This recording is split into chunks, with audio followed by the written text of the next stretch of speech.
Bonjour à tous et Salut à bienvenue tous. sur les podcasts de Park Trips. Aujourd'hui, on reste en Floride pour cet épisode numéro 6.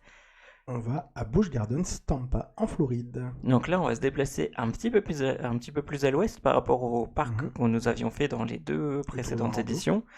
Et là, on va se retrouver un peu, donc on le disait plus à l'ouest, donc dans la baie de Tampa, à peu près 1 heure et demie de voiture D'Orlando. d'Orlando. Mhm.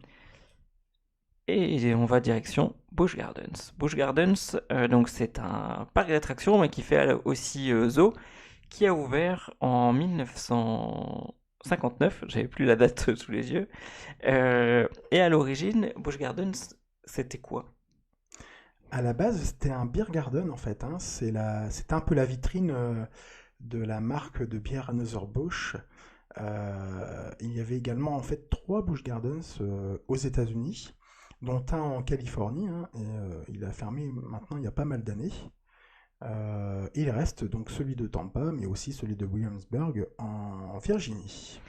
Et ce parc d'attractions est dédié autour d'un thème qui finalement symbolise les différents pays et les différentes espèces qu'on va pouvoir retrouver, ces espèces d'animaux en Afrique notamment. Voilà, sur l'Afrique bien sûr, avec de nombreuses zones différentes. Donc on y reviendra justement sur Mhm. ces zones, parce qu'au sommaire, maintenant vous en avez l'habitude, on va revenir sur l'historique du parc, dont on a commencé un petit peu à Mhm. vous révéler quelques informations, et ensuite on fera le tour du parc avant de passer à vos questions et de donner notre Notre avis avis et sur ce notre parc. note. Donc juste pour revenir un peu sur Busch Gardens, donc c'est un parc qui accueille un peu plus de 4 millions de visiteurs par an. Donc c'est le second zoo le plus visité en Amérique du Nord. Donc c'est plutôt pas mal. Et il fait partie d'un groupe qui est le groupe SeaWorld. Et finalement, en nombre de visites, il se trouve juste derrière SeaWorld Orlando. Et il est juste, euh, juste en dessous du top 10 des parcs d'attractions les plus visités en Amérique du Nord. Parce qu'il se trouve en général aux alentours de la 11e place. Voilà, ça Mhm. dépend des années. Euh, mais du coup, il est plutôt connu, plutôt dans le haut du classement. Et il est notamment connu pour certaines montagnes russes, Tout à fait. notamment Shekra. On en Et Cheetah reparlera Hunt aussi. quand on parlera du coup des différents lands. Mais Shekra était le premier dive coaster en Amérique du Nord Mhm. à ouvrir. Et donc c'est pour ça que ce parc a notamment été connu. Et ils ont beaucoup investi sur les dernières années, encore une fois, on en Sur de très reparlera. grosses machines depuis quelques années, oui, en effet. Donc c'est un peu tout le groupe SeaWorld, hein, Mhm. même si ils sont un peu en difficulté financière en ce Mhm. moment. En tout cas, ils ont beaucoup investi sur les dernières années pour faire de leur parc Des vitrines des- et puis se démarquer aussi de Disney, hein, exactement, d'Universal, hein, ouais. pour Et attirer aussi de un sortir autre un peu public. de Mhm. l'aspect zoo Voilà. qu'ils Mhm. peuvent avoir en développant beaucoup plus cette partie attraction. Euh, Voilà, la partie zoo passe quand même un peu moins bien maintenant au niveau de la morale, on va dire, hein. C'est vrai que c'est un peu moins bien vu en fait, hein, d'avoir un parc avec des animaux qu'un parc avec uniquement des attractions. Donc du coup, ils essayent de compenser avec plein de nouvelles attractions finalement. Tout à fait. Et donc, si on basculait maintenant sur cette visite Mhm, de parc, bien sûr. donc déjà, vous allez commencer juste en face de Busch Gardens Tampa Bay. Il y a son cousin, en tout cas juste à côté, vous retrouverez un parc aquatique. Et lorsque vous garerez, vous ferez d'abord un tour de tram pour Mhm. pouvoir aller jusqu'à l'entrée. Comme Ce à qui est- Busch Garden Williamsburg, c'est Ouais, vraiment le ouais. même principe aussi. Donc c'est plutôt rigolo. Et une fois que vous y arriverez, vous passez forcément les contrôles de sécurité habituels. Vous en avez l'habitude maintenant dans pratiquement tous les parcs. Et ensuite, vous allez arriver. Dans la zone marocaine du parc qui fait office d'entrée, hein, du coup.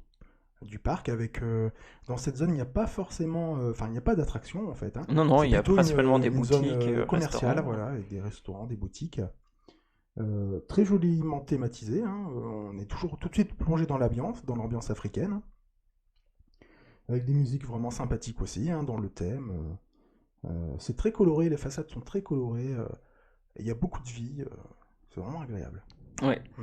Et dans les boutiques, vous pourrez retrouver des objets finalement qui sont soit inspirés ou alors en tout cas qui reprennent les traditions des différents pays qu'on va Mm. visiter au cours de cette balade dans le parc d'attractions. En tout cas, il y a vraiment On retrouve des des objets objets d'art, rigolos, voilà, quoi. des Ouais. objets d'art aussi, ouais. Donc même aller dans les boutiques, c'est pas des boutiques de Mm. parcs Mm. d'attractions classiques où on va retrouver du merchandising avec On les retrouve des choses mascottes basiques aussi quand finalement. même, hein, mais Elles y sont, aussi, mais aussi vous voilà, retrouvez de autre l'artisanat chose, un peu ouais, plus... l'artisanat voilà. africain, ouais. Mhm. Donc c'est aussi amusant. Et ensuite, comment est le layout du parc, Maxime? Alors le layout, bah, en fait vous pouvez faire un tour complet hein, finalement.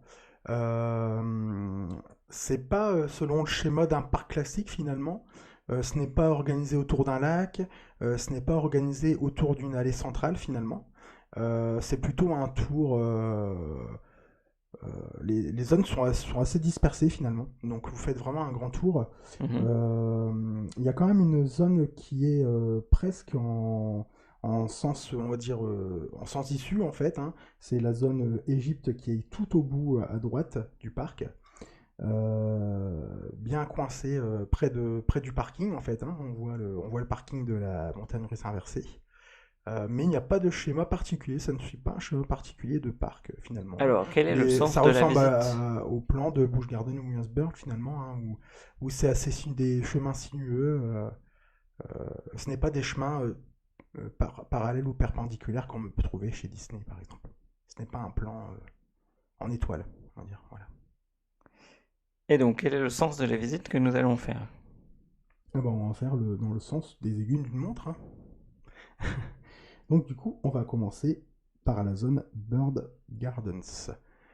Donc là, c'est vraiment plutôt une exhibition d'oiseaux, hein, avec des volières. Vous pouvez rentrer dans les volières et tout ça. Il y a une petite volière sur le côté. Normalement, quand on regarde aussi dans cette zone, on peut trouver normalement la future montagne russe RMC, hein, donc c'est Iron Gwazi, qui devrait ouvrir soit dans les prochains mois ou soit l'année prochaine. On ne sait pas encore, on ne connaît pas encore du tout la date d'ouverture. Et dedans, on trouve aussi un pavillon avec des papillons, il me semble aussi. Ensuite, au niveau, on passe à la zone suivante. C'est vrai qu'il n'y a pas grand-chose non plus dans cette zone. On passe dans la zone enfant du parc, c'est la Sesame Street Safari of Fun, avec plein de petites attractions sympathiques, une petite montagne russe, des manèges classiques hein, bien thématisés autour de, des personnages de la rue Sésame, comme on peut trouver à SeaWorld Orlando, hein. Ouais, exactement. Donc, c'est une franchise finalement qu'ils ont achetée et qu'ils sont en train de déployer sur les différents parcs. Et c'est vraiment extrêmement joli, extrêmement bien fait. Vous retrouverez également les personnages qui sont présents Bah, les dans plus ce connus, land, ouais. avec notamment le Cookie Monster par exemple, qui fait partie des personnages. Et cette zone est vraiment super jolie en effet pour les enfants. Il y a de quoi les occuper. Et c'est la première zone, donc elle a été ouverte en 2010. Et celle de SeaWorld est beaucoup plus récente, hein, du coup. Elle a ouvert en 2000, l'année dernière, il me semble, hein, Oui, en 2019. ouais. Ouais. Ensuite, on va passer à la zone Stanleyville. Donc c'est là justement que Julien vous parlait de Shekra, hein, donc c'est le lieu d'implantation du dive coaster Shekra. Et on trouve également un Flume Ride, donc un parcours de bûches hein, très très ancien, mais qui est Mais sympathique qui est aussi. vraiment Ouais, très ouais, bien. très très Ouais. bien aussi. Ouais, très bien aussi. Donc bah, Shekra, comme vous le savez, hein, donc c'est un Non. dive coaster avec deux descentes et avec un splash final Alors qui est si vraiment on pas mal. réexpliquait du coup ce qu'était le dive coaster déjà. Mhm. Donc c'est un modèle de montagne russe construit par B&M, c'est un constructeur suisse. Vous en trouverez un au plus proche de France, on va dire que c'est à Efteling par exemple, avec le Baron. On peut en trouver un aussi également en Angleterre, à Alton Towers. Et on en trouve également un en Italie. Normalement c'est à Gardaland, euh, avec un modèle assez compact aussi. Mais là, chez Kra, c'est vraiment le modèle XXL, hein. On va dire avec C'est vraiment très très haut, hein. C'est impressionnant. Avec deux inversions et avec un splash final du coup qui est vraiment humide. Et donc un dive coaster, finalement, on vous bloque carrément tout en haut de la pente et vous avez les pieds dans le vide. Donc c'est vraiment impressionnant si vous avez le vertige. Mm.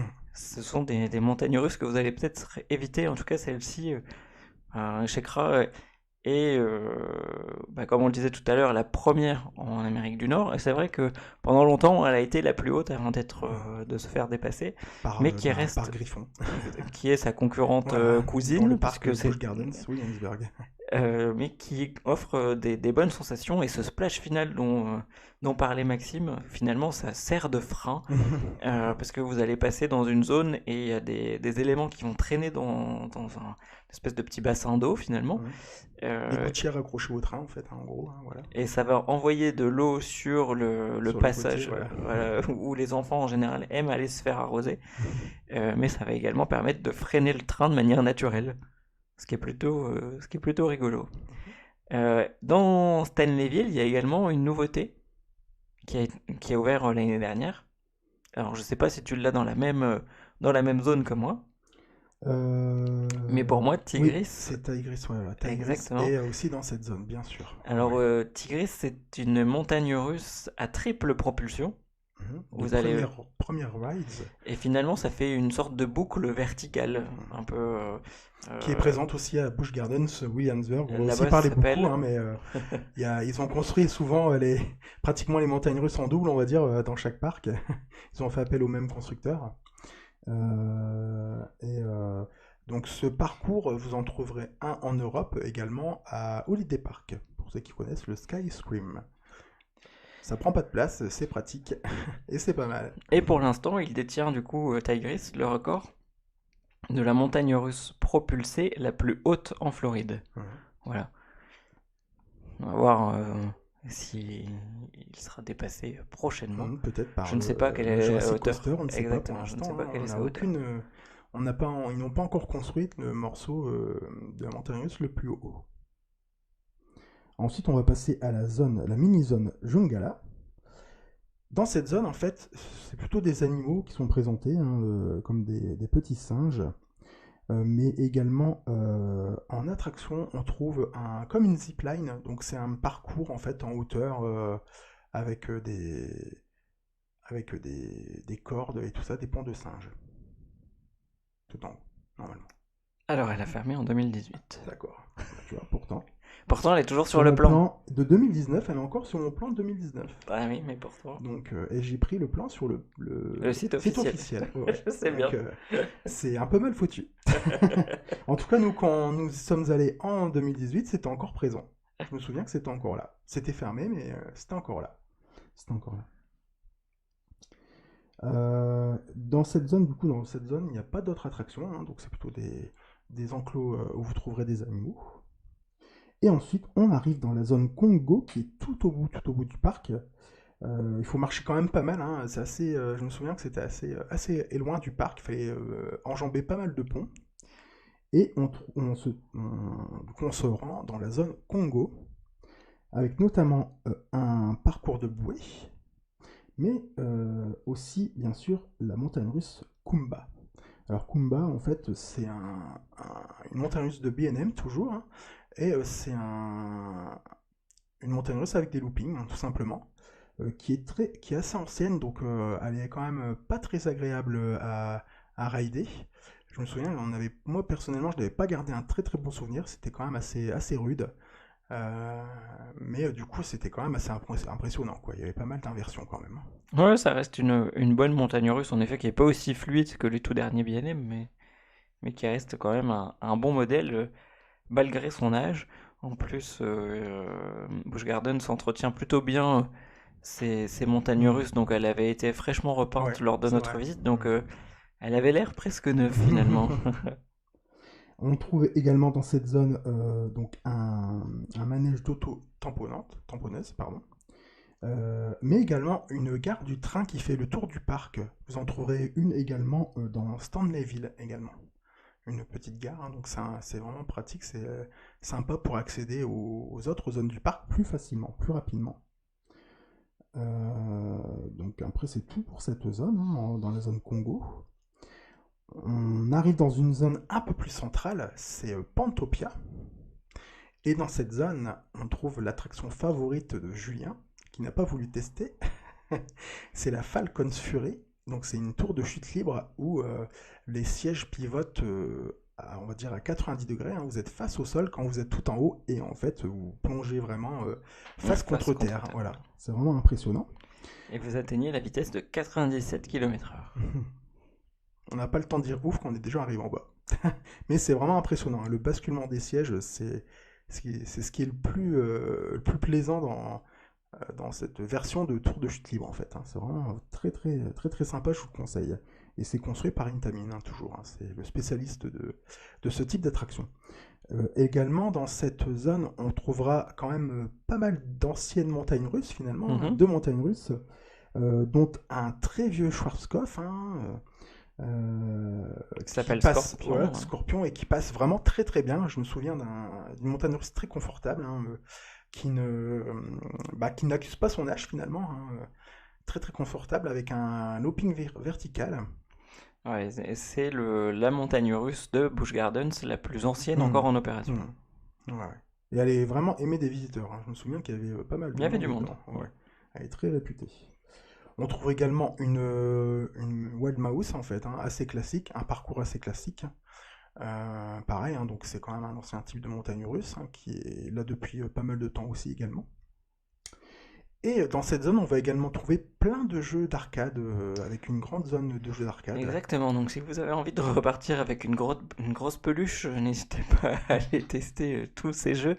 Vous allez retrouver assez classiquement le jeu où il faut viser dans avec une espèce de pistolet à eau pour remplir une jauge le plus vite que les autres.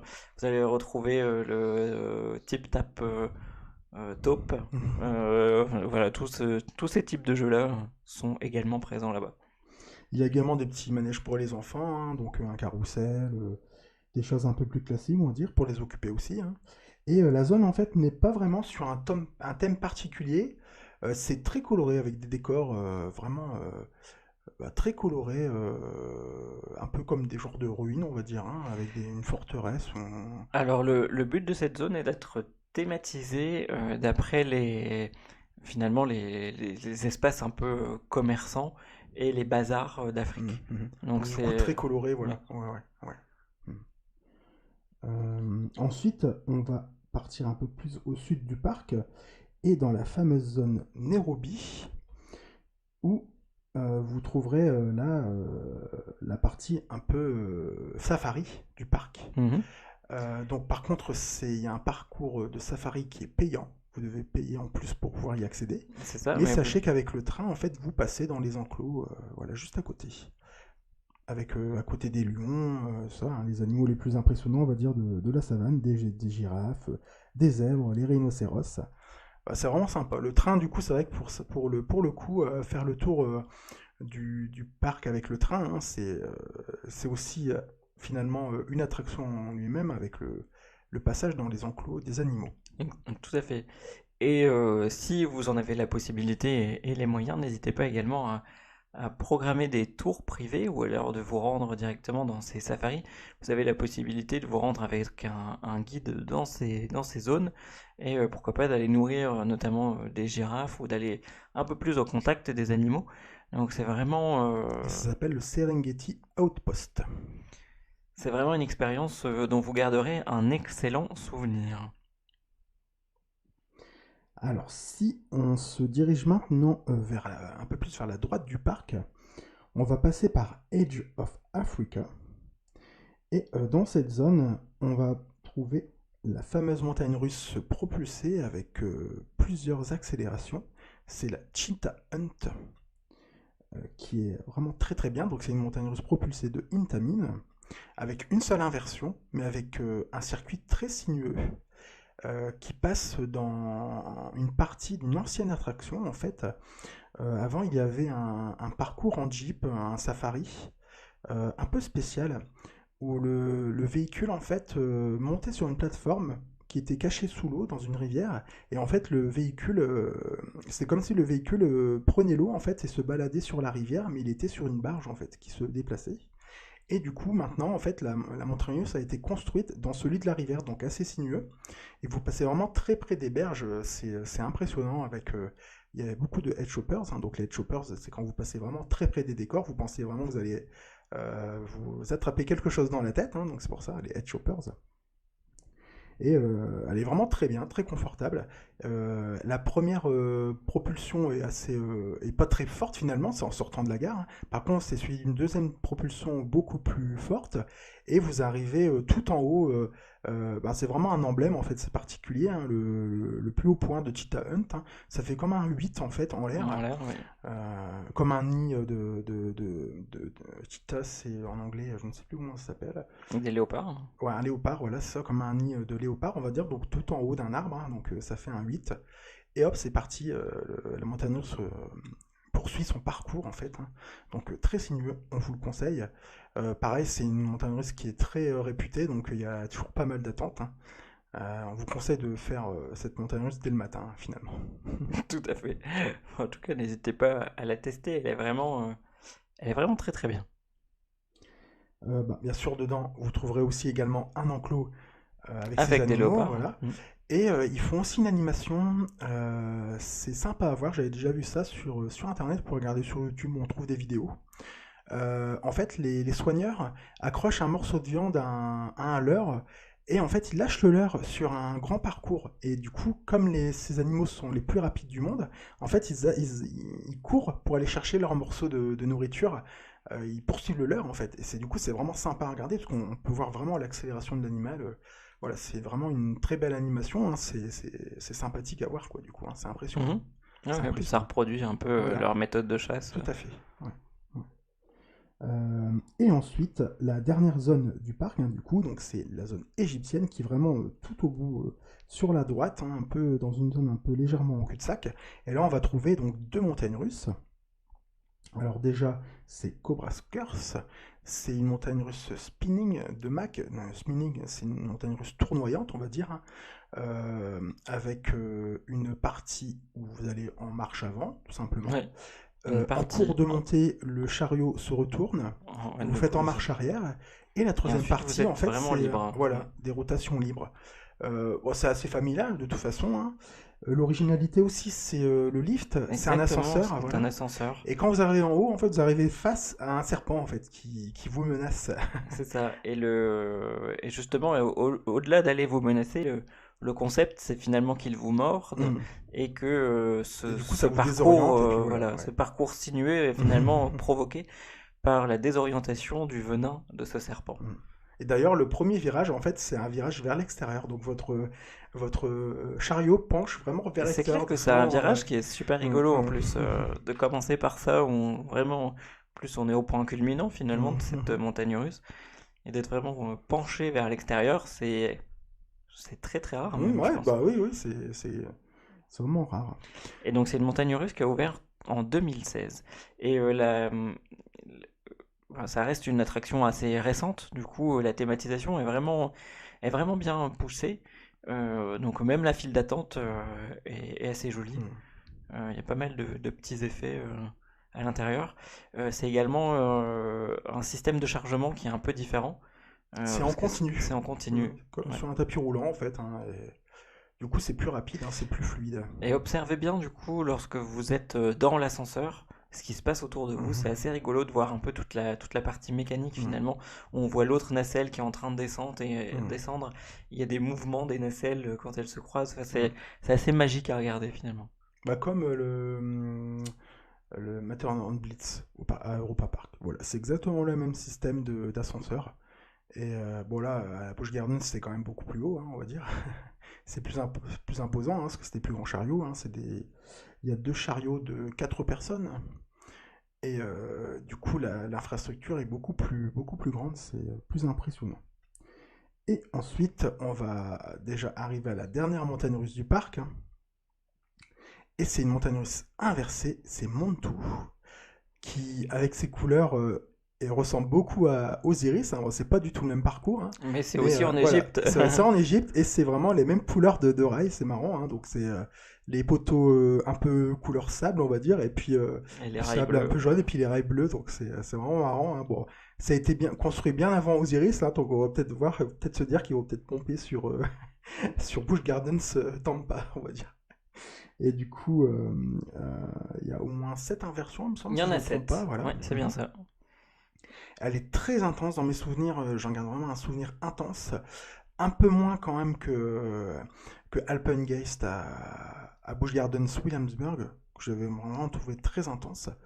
Mais bon, ça reste un Everten, hein, donc c'est vraiment sympathique, hein. C'est assez extrême, hein, de toute façon, hein, c'est un montagne russe très très vive. Ouais, c'est une montagne russe donc de B&M et qui monte jusqu'à 46 mètres. Mhm. Ouais, si, si, on le voit quand on est à bord, ouais, c'est impressionnant. C'est impressionnant.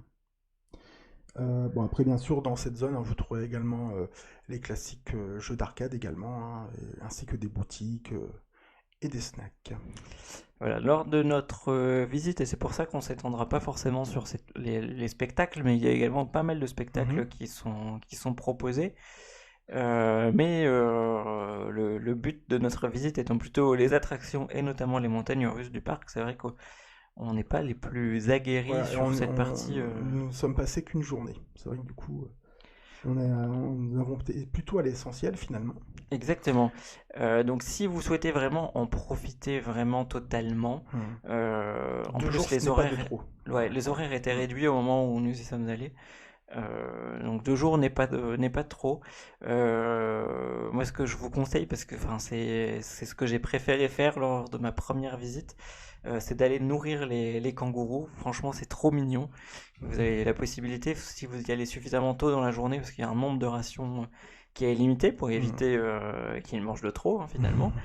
Euh, euh, vous pouvez aller contre quelques dollars, aller nourrir. Bah, ces animaux qu'on a très très peu l'habitude de voir, donc c'est quand même super rigolo quoi.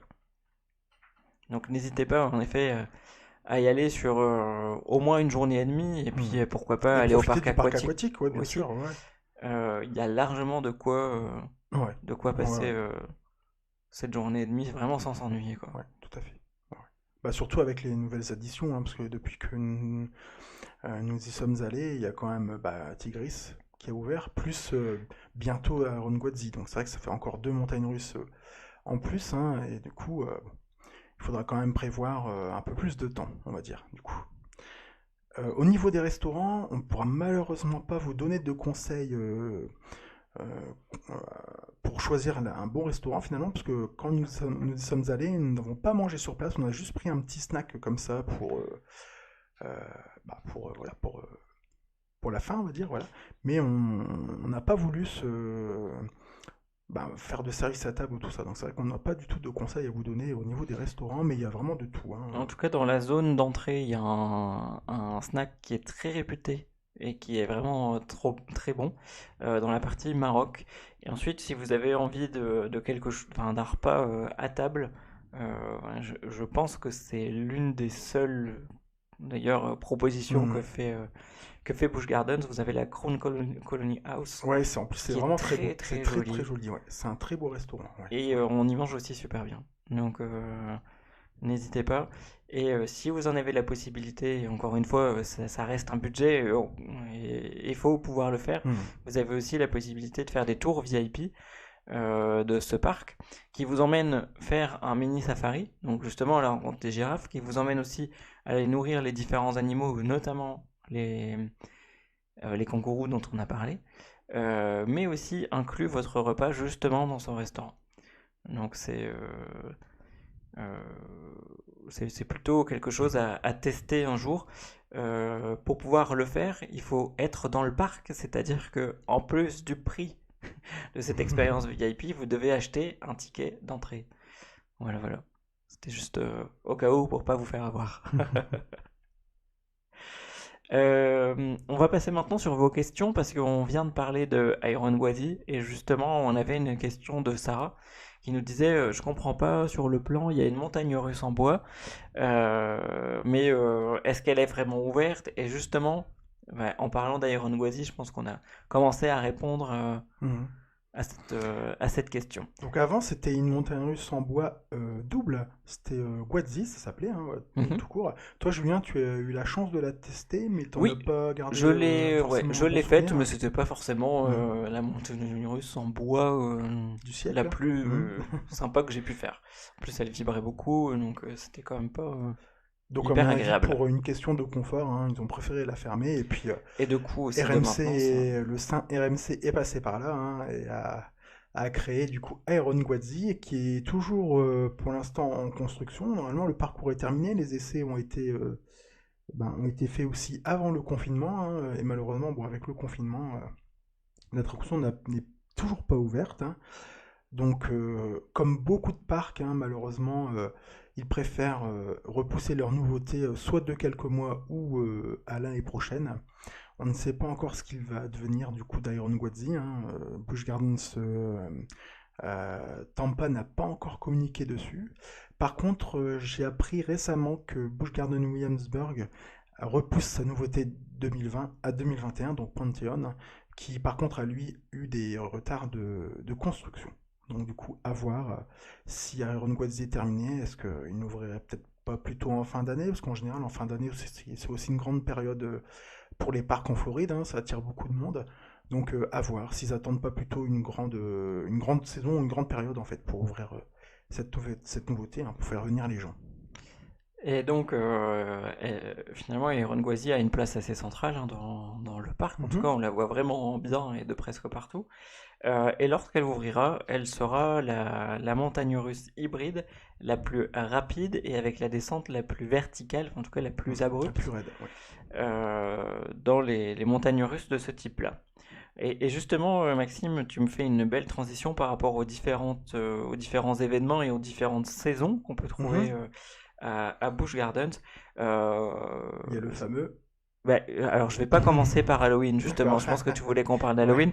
Mais ils ont également leur Food and Wine Festival, Ouais. qui est aussi Qui marche sympa. très très bien, donc. Ouais, ouais, qui est aussi sympa que ce que peut faire un Epcot, avec un petit peu moins de stands, mais avec des très très bonnes critiques. On n'a pas eu encore l'occasion d'y aller, et ça se passe en mars et en avril. Voilà. Mhm. Donc il faudra vérifier les dates. Donc pour cette année, C'est vrai c'est que c'est la râpé, grande mode hein, forcément. aux États-Unis, hein, ça attire vraiment toujours beaucoup de monde. Hein. On le connaît en France au Walt Disney Studios en hiver, hein, où quelques échoppes sont ouvertes autour de Ratatouille. Et ça marche toujours aussi bien. C'est vrai qu'il y a toujours beaucoup de monde qui prennent des petites choses, des petites spécialités régionales. Et du coup, bah forcément, hein, ça marche beaucoup aussi à Busch Gardens, hein, à Epcot aussi avec le Food and Wine Festival. Voilà, c'est un moyen de consommer différemment pardon, dans les parcs d'attractions. Quoi, hein. Ça attire une autre clientèle, hein, d'autres personnes qui ne sont pas forcément centrées sur les attractions, mais aussi qui veulent passer du bon temps, goûter de bons produits qui changent. Hein, voilà. Surtout Euh, pour les résidents, en fait, en général, les résidents floridiens ont toujours des passes annuelles, hein, donc ils vont très régulièrement dans les parcs. C'est vrai qu'il faut toujours apporter des nouveautés aussi pour eux. Hein, et c'est une façon aussi de faire une sortie aussi pour eux. Lorsqu'on poursuit dans l'année et l'été, il y a les Summer Nights. Donc ce sont des événements qui ont pris de plus en plus d'ampleur, les Summer Nights, où il y a de plus en plus d'invités qui viennent performer, avec des gens qui sont aussi de plus en plus connus, qui sont plutôt connus aux États-Unis, et donc pour nous qui sont peut-être un peu moins connus, mais en tout cas ils ont aussi quelques guests qui sont connus internationalement. Et ils ont aussi ajouté, et à voir ce qu'ils vont faire cette année en fonction des différentes annonces, mais normalement il y a également un show avec des feux d'artifice, en tout cas des animations. Et donc voilà, c'est aussi joli d'aller le voir. N'hésitez pas à les regarder aussi sur YouTube. Mhm. Ce que ça peut donner, c'est vraiment super beau. Et dans les événements justement sur lesquels ils sont Ah, aussi très Enclave aussi qui réputés, sont très bien, ouais, c'est très le bons. Holoscream qui est leur événement d'Halloween. Donc si vous connaissez un peu les événements d'Halloween, même en Europe hein, maintenant, de toute façon Mhm. c'est Mhm. vraiment hyper répandu. C'est des grosses saisons aussi pour les parcs, hein. Donc on Ouais. va retrouver des maisons qui sont thématisées et plus on avance dans les années, plus la concurrence par rapport à Universal Bah, ils rattrapent se justement, rattrape ouais, ils commencent vraiment à dans le rattraper, niveau de ouais, détail, ouais. dans les maisons qu'ils peuvent créer. On est vraiment plus très loin de... Même si Julien n'aime pas trop les faire, en fait, on aime bien regarder aussi les vidéos justement, J'aime bien voir les les gens maisons, avoir voir les peur, ouais. maisons, comment sont faites les maisons et tout ça, les différents thèmes, c'est toujours sympathique à regarder en fait finalement. Et ils ont commencé ça en 2000, les Holoscream, donc maintenant ça fait 20 ans d'expérience quand même. Donc reste à voir si ça sera possible de le faire cette année, mais en tout cas on regardera les vidéos et les reviews avec plaisir. Et forcément, hein, comme partout maintenant, en fin d'année, il y a tous les événements de Noël, et c'est super joli. Moi j'avais vu notamment une vidéo de Team Tracker qui était allé pendant Noël, et c'est vraiment super sympa. Avec forcément la rencontre avec le Père Noël, bien sûr. Santa Claus aux États-Unis. On avait d'autres questions? Non? Non, je ne Non? crois pas. Pas d'autres Enfin, moi, questions cette non. semaine? Non? Bah, on va du coup donner notre avis sur le parc, hein, bien sûr. Désolé, on est un petit peu fatigué. On rentre de notre visite du parc Astérix, donc c'est vrai que c'est un peu difficile. On enregistre juste en rentrant pour que ce soit prêt pour vous mardi matin.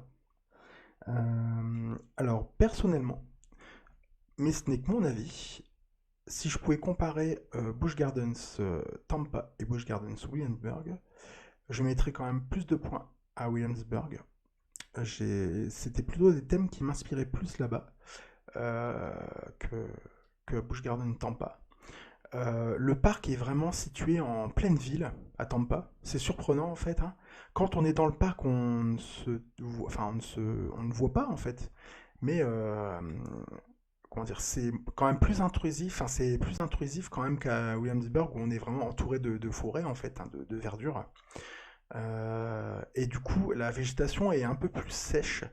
Enfin voilà, je trouvais que ça m'a beaucoup plus plu en fait le Busch Gardens Williamsburg que le Tampa. Mais sinon en fait, bah, les attractions sont très bien, hein. On a vraiment de tout, il y a vraiment de toutes sortes. Ce qui manque peut-être en fait, c'est un petit dark ride. Voilà, parce que j'aurais bien voulu qu'ils rajoutent ça. Peut-être prochainement, hein, peut-être pour après avoir rajouté pas mal de montagnes russes, peut-être qu'ils se calmeront et se centreront peut-être plutôt sur les familles du coup.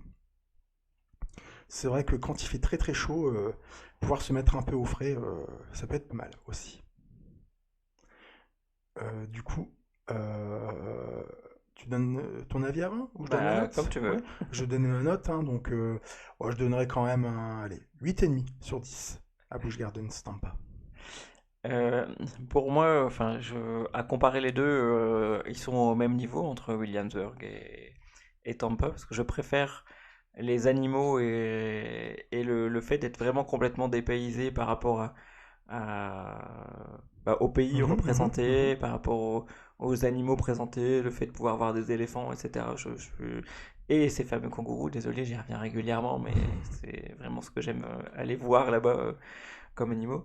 Euh, donc pour moi, il est vraiment au même niveau. Je pense qu'au niveau des attractions également, il y a vraiment de tout pour tout le monde. Il y a de quoi vraiment s'amuser. Euh, Heureusement d'ailleurs qu'ils ont rajouté cette zone plutôt dédiée aux enfants Mhm, ouais. avec Sinon, c'est vrai les que c'est quand personnages même de... plutôt un parc pour les amateurs de sensations, on va dire, fortes. Tout à fait, ouais. Et ça pouvait être gênant, donc ils ont bien fait de rajouter Mhm. tout ça. Il y a des aires de jeu, enfin il y a vraiment tout ce qu'il faut maintenant. Donc je le trouve vraiment sympa. Quant à la note, je suis assez raccord. J'avais 8 en tête, mais c'est vrai que Mhm. 8,5 Ouais, me c'est un paraît très bon parc, peut-être... hein. Je ne dis pas que c'est un très bon parc, mais j'étais moins marqué à Tampa que je ne l'ai été à Williamsburg. Voilà. J'ai préféré quand même même les montagnes russes, j'ai préféré les montagnes russes. Les montagnes russes de Williamsburg m'ont beaucoup plus impressionné, beaucoup plus marqué que celles de Tampa. Après, ce n'est que mon avis, hein, bien sûr. Qu'est-ce qu'on peut vous dire d'autre sur ce parc? Je pense qu'on a fait le tour. Donc je Euh, vérifie juste au cas où on n'est mhm, pas raté de questions? de questions. Mhm, Mais donc pour poser vos questions justement, Maxime, mhm. comment fait-on? Alors, c'est vraiment tout simple. Si vous êtes timide, vous n'êtes pas obligé d'enregistrer vos questions. Vous pouvez juste envoyer un petit message privé, sur la page Facebook de Partrips. Ou sinon, si vous voulez laisser un petit message vocal, hein, une petite question enregistrée, vous pouvez vous rendre sur le site internet de Partrips, vous vous identifiez sur votre compte, et ensuite vous cliquez sur votre compte dans l'onglet podcast, pardon, et vous choisissez le podcast correspondant euh, au thème de la semaine, on va dire, et vous pouvez donc juste enregistrer tout simplement votre message vocal, votre, votre question. Donc n'hésitez pas.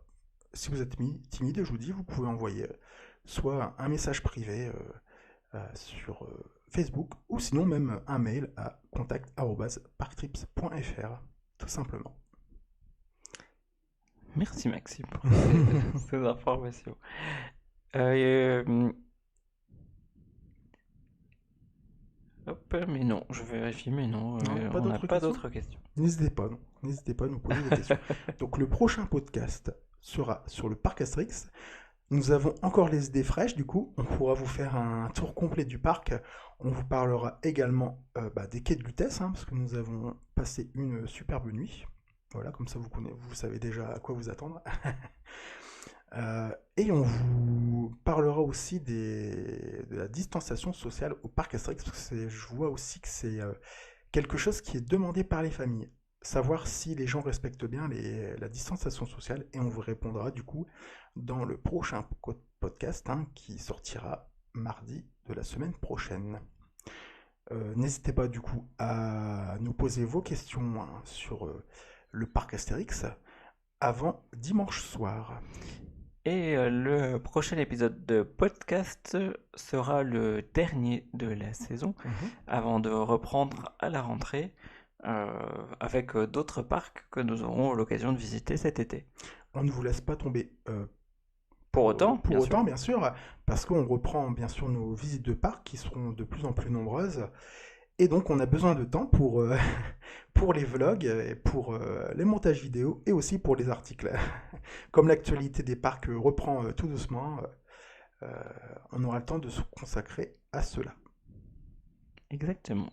Donc en tout cas, merci de nous avoir suivis pour ce nouvel épisode. On espère qu'il vous a plu. Mhm. N'hésitez pas à nous envoyer vos commentaires, ils sont toujours les bienvenus. Et on se retrouve la semaine prochaine pour le parc Astérix. Bonne écoute à vous et à très vite. À très vite, bye Salut! bye.